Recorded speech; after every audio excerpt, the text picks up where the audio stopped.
ส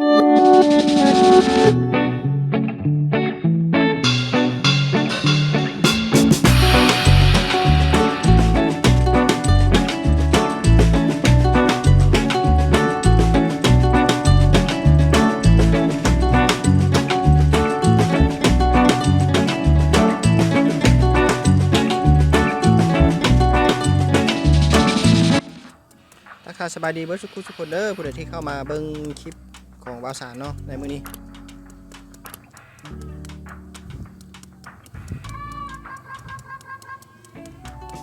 อยู่ใส่ก็แล้วแต่เนาะอยู่มุมใดใจใดของโลกก็แล้วแต่เด้อขอให้ปลอดภัยจากโควิดเด้อ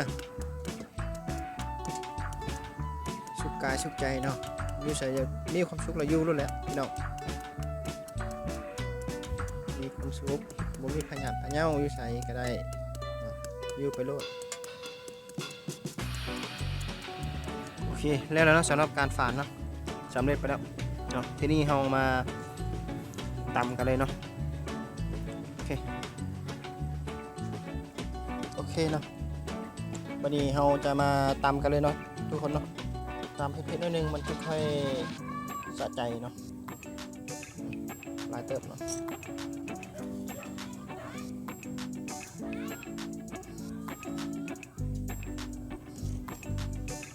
น้ำตาล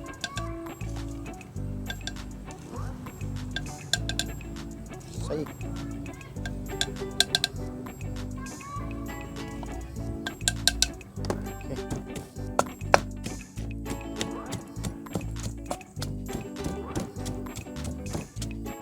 มาลงก่อนนะมากับเหี่ยวไปแล้วพี่น้องเอ้ยมะเขือบ่นี่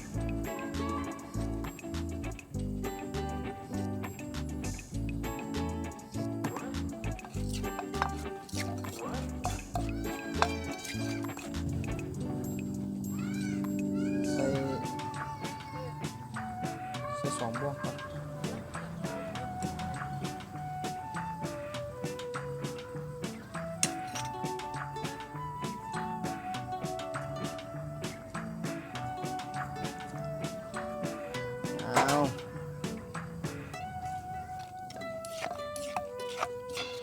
มาหุ้งเทา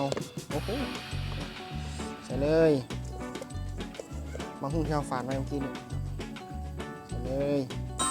ที่นี่เฮาซิมก่อน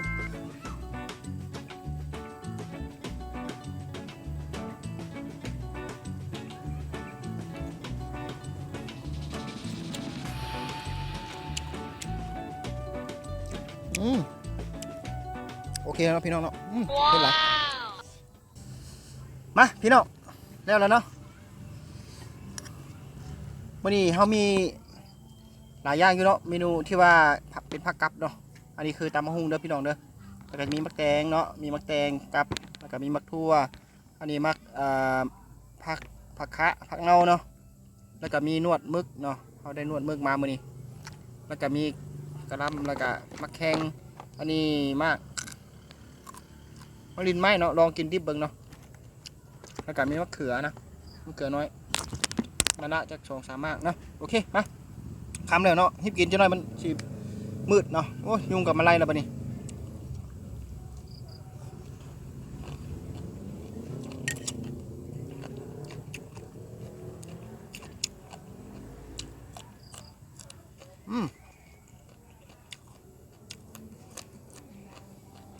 ครับ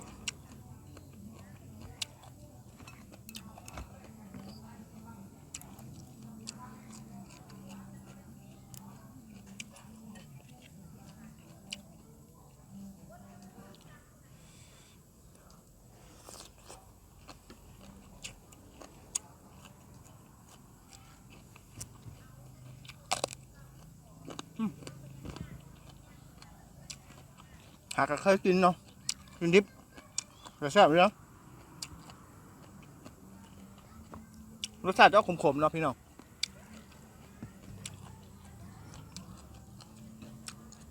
นวดมึกนี่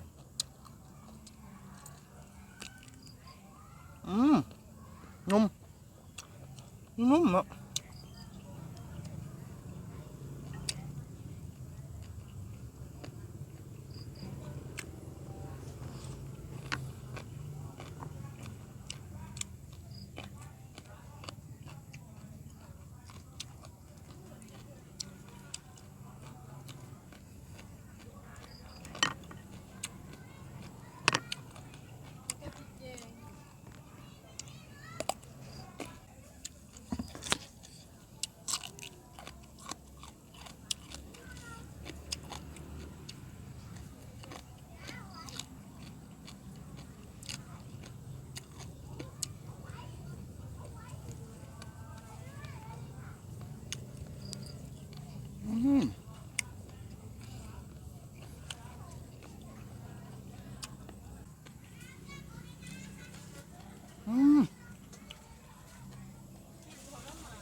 ยุงพี่น้องโอ้บ่ไหวพี่น้องยุงหลายโพดอยู่หันเมื่อกี้นี่อยู่สวนก็เลยเอามานี่เนาะแล้วก็บ่มีไฟแล้วมืดเนาะกินไปกินมายุงไล่ไฟกับบ่มีเนาะ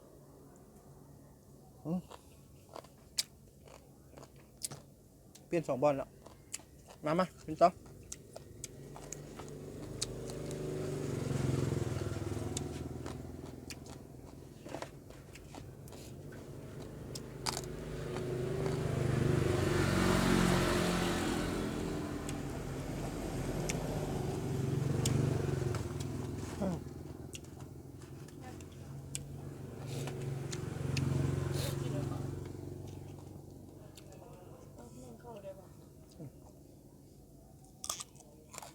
มะเขือ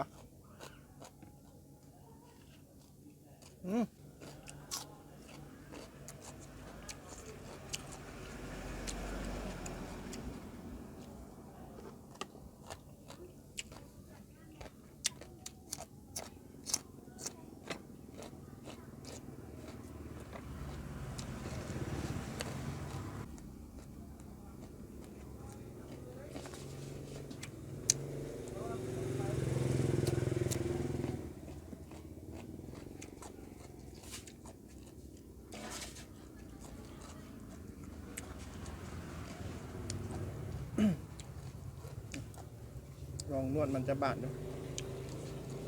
อันนี้ผมมันนวดมันเนาะปลาหมึก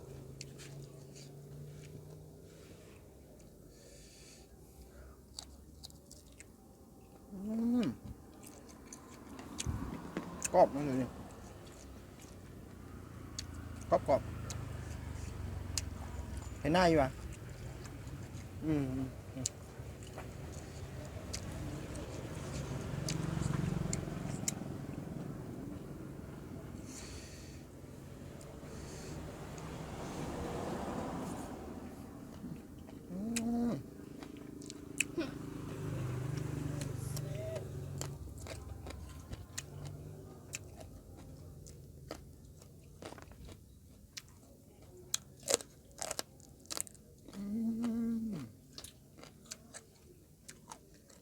กินดิบแซ่บกว่าเด้อมาเรียนมาเห็นเด้อ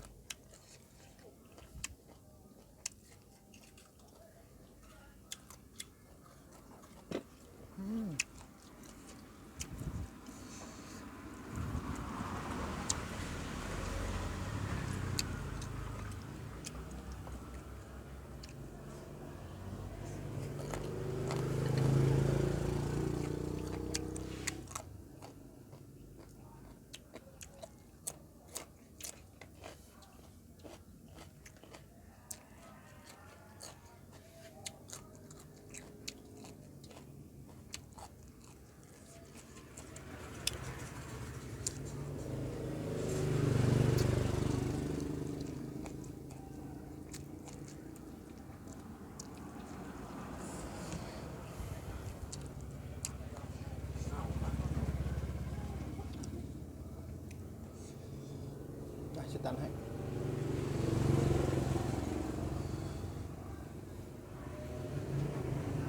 ไปอย่างนี้ก็ได้เลย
หยาบๆนุ่ม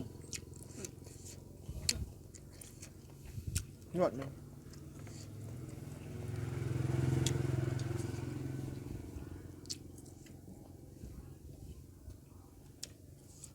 โจมันเนาะอันนี้มันหัวมันแถวบริเวณหัวเนาะ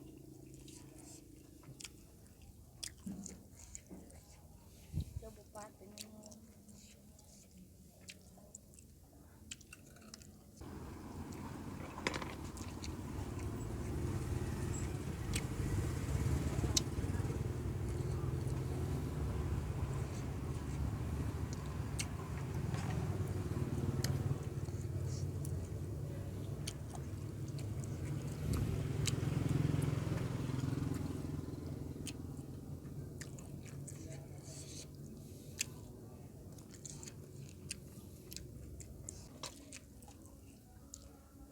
กินไม่ตรง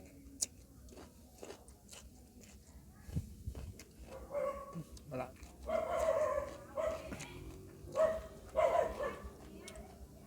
จะไปทานดู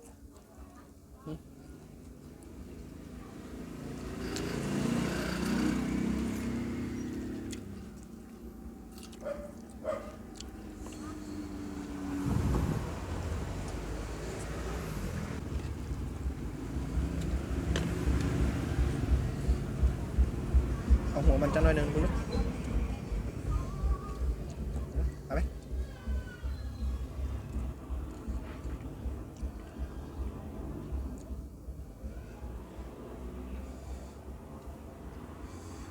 จับไหม